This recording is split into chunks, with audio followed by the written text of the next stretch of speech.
मी तुम्हाला सांगतोय की 2024ला पुन्हा एकदा जर सरकार हे बसलं डोक्यावर तर आपली लोकशाही संपली, निवडणुका होणार नाहीत. 2024 साली हेच सरकार आलं तर देशातली लोकशाही संपणार. रोहित पवारांच्या ईडी कारवाईवरून आदित्य ठाकरे भडकले. गेल्या 1.5 तासांपासून आमदार रोहित पवारांची ईडी चौकशी सुरू. बारामती अॅग्रो प्रकरणी चौकशीच्या फेऱ्या.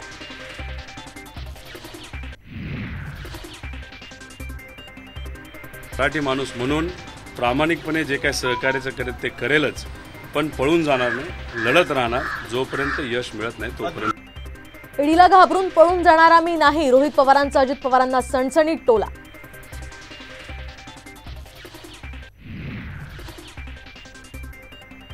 आमच्यासाठी हा संघर्षाचा काळ, सत्याचा विजय होणार. रोहित पवारांच्या ईडी चौकशीवरून सुप्रिया सुळेंची प्रतिक्रिया.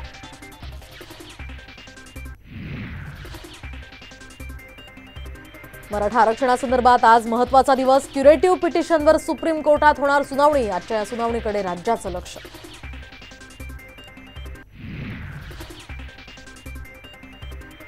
आरक्षणासाठी 7 महिने वेळ दिला, अजून किती वेळ द्यायचा? जरांगेंचा सरकारला सवाल. तर आज चर्चा होणार की नाही याबाबतही अंदाज नसल्याचं वक्तव्य.